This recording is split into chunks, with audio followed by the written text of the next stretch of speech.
மத்திய நிதியமைச்சர் நிர்மலா சீதாராமன் பிப்ரவரி 1ஆம் தேதி 2025-26ஆம் ஆண்டிற்கான பட்ஜெட்டை தாக்கல் செய்துள்ளார். 2019ஆம் ஆண்டிலிருந்து பட்ஜெட் தாக்கல் செய்து வரும் நிர்மலா சீதாராமன் இதோடு 8வது முறையாக மத்திய பட்ஜெட்டினை தாக்கல் செய்திருக்கிறார். இந்திய நாட்டின் முதல் பெண் நிதியமைச்சரான நிர்மலா பட்ஜெட் நாளில் என்ன மாதிரியான அறிவிப்புகளை வெளியிடுவார் என்ற எதிர்பார்ப்பு மக்கள் மத்தியில் எப்பொழுதும் சற்று அதிகமாகவே இருக்கும். பட்ஜெட் அறிவிப்புக்கு இணையாக அவர் அணிந்து வரும் புடவைகளும் அதிகம் பேசப்படும். ஏனெனில் பட்ஜெட் நாளில் அவர் அணியும் புடவை நிறங்கள் அந்த ஆண்டிற்கான பட்ஜெட்டையும் எதிரொலிக்கும் என கூறப்படுகிறது. அதோடு இந்திய கைவினை திறனை ஊக்குவிக்கும் வகையில் பாரம்பரிய ஸ்பெஷல் புடவைகளை பட்ஜெட் நாளில் அணிவதை வழக்கமாக வைத்திருக்கிறார். அந்த வகையில் கடந்த 2019 முதல் இந்த 2025ஆம் ஆண்டு வரையில் பட்ஜெட் தினத்தில் நிர்மலா சீதாராமன் அணிந்து வந்த புடவைகள் குறித்து இங்கே பார்க்கலாம். 2019ஆம் ஆண்டு மத்திய பட்ஜெட் தாக்கல் செய்த முதல் பெண் நிதியமைச்சர் என்ற வரலாற்று சாதனையை நிர்மலா சீதாராமன் படைத்தார். அன்று அவர் இளஞ்சிவப்பு வண்ணத்தில் தங்க நிறம் கலந்த மங்களகிரி சேலையை அணிந்திருந்தார். அதோடு பிரீஃப் கேஸில் லெட்ஜர் ஆவணங்களை கொண்டு வரும் பழைய முறையை ஏறக்கட்டிவிட்டு பாரம்பரிய பாஹி கட்டாவில் ஆவணங்களை எடுத்து வந்தார். பட்ஜெட் ஆவணங்கள் பட்டு சிவப்பு துணியால் சுற்றப்பட்டு அதில் அரசு முத்திரை பதிக்கப்பட்டிருந்தது.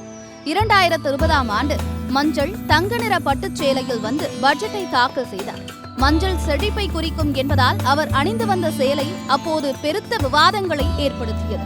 2021ஆம் ஆண்டு பட்ஜெட் தாக்கல் செய்யும் போது தெலங்கானா பாரம்பரியத்தை குறிக்கும் வகையில் வெள்ளை நிறத்தில் தங்க பார்டருடன் கூடிய சிவப்பு நிற போச்சம்பள்ளி பட்டு சேலையை அணிந்திருந்தார். தெலங்கானாவின் பூதான் போச்சம்பள்ளி இந்தியாவின் பட்டுநகரம் என அழைக்கப்படுவது குறிப்பிடத்தக்கது. 2022ஆம் ஆண்டு நிர்மலா சீதாராமன் பழுப்பு சிவப்பு நிறத்திலான ஒடிஷா மாநிலத்தின் பொம்காய் பாரம்பரிய சேலையில் வந்து பட்ஜெட் தாக்கல் செய்தார். பொதுவாக பழுப்பு நிறம் மீள்தன்மை, நம்பகத்தன்மை, பாதுகாப்பு ஆகியவற்றை குறிக்கும். இதேபோல சிவப்பு நிறம் அரவணைப்பு, அன்பு, சக்தியை குறிக்கிறது. எனவே அந்த ஆண்டும் இவரது புடவை பேசு பொருளாக இருந்தது. 2023ஆம் ஆண்டு பட்ஜெட் தாக்கல் செய்யும் போது கருப்பு பார்டரில் சிக்கலான தங்க வேலைப்பாடு கொண்ட சிவப்பு நிற புடவையை அணிந்து வந்தார். இந்த சேலை கர்நாடக மாநிலம் தார்வாட் பகுதியில் கையால் நெய்யப்பட்ட இல்கல் ரக பட்டு புடவையாகும். இதில் பாரம்பரிய கசுதி வேலைப்பாடு செய்யப்பட்டிருந்தது. இந்த புடவையில் இருந்த கருப்பு, தங்கம், சிவப்பு நிறங்கள் முறையே அன்பு, அர்ப்பணிப்பு, துணிச்சலை குறிக்கும் என்பதால் இந்த பட்ஜெட்டும் மிக பெரும் எதிர்பார்ப்பை ஏற்படுத்தியது. இந்த பாரம்பரியமான பனாரசி பட்டுப்புடவை அமைச்சர் பிரகலாத் ஜோஷியால் நிர்மலா சீதாராமனுக்கு அன்பளிப்பாக அளிக்கப்பட்டதாகும்.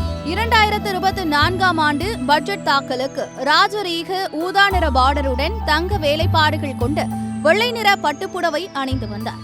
இதேபோல அதே ஆண்டின் இடைக்கால பட்ஜெட் தாக்கலுக்கு ராயல் நீல நிறத்திலான பட்டுச்சேலை அணிந்து வந்தார். சிக்கலான ஜரிகை வேலைப்பாடுகள் கொண்ட இந்த சேலையின் நீல நிறம் ஞானம், ஸ்திரத்தன்மை மற்றும் நம்பிக்கையை குறிக்கும். எனவே இடைக்கால பட்ஜெட்டும் மக்கள் மத்தியில் பெரிய எதிர்பார்ப்புகளை ஏற்படுத்தியது. இந்த 2025ஆம் ஆண்டு பட்ஜெட் தாக்கலுக்கு வெண்மை நிற புடவையில் வந்துள்ளார். எம்ப்ராய்டரிகளுடன் கூடிய இந்த பட்டுப்புடவை கைத்தறியில் நெய்யப்பட்டது ஆகும். பீகார் மாநிலத்தின் மதுபானி கலைக்கு மரியாதை செலுத்தும் வகையில் இந்த புடவையில் பட்ஜெட் தாக்கல் செய்திருக்கிறார். இந்த புடவை பத்ம விருது பெற்ற ஓவியர் துளாரி தேவி என்பவரால் நிர்மலா சீதாராமனுக்கு அன்பளிப்பாக வழங்கப்பட்டதாகும். பொதுவாக வெள்ளை நிறம் தூய்மையை பிரதிபலிப்பதால் இந்த பட்ஜெட் அனைவரும் விரும்பும் வகையிலான புதிய தொடக்கத்தை ஏற்படுத்தக்கூடிய பட்ஜெட்டாக இருக்கும் என்ற எதிர்பார்ப்பு மக்கள் மத்தியில் நிலவுகிறது. இந்த 2025-26ஆம் ஆண்டிற்கான பட்ஜெட்டை தாக்கல் செய்ததன் மூலம் நாட்டின் முதல் பெண் நிதியமைச்சர் என்ற பெருமையோடு தொடர்ந்து 8 முறை பட்ஜெட் தாக்கல் செய்த நிதியமைச்சர் என்ற புதிய பெருமையும் தற்போது நிதியமைச்சர் நிர்மலா சீதாராமனுக்கு கிடைத்துள்ளது குறிப்பிடத்தக்கது.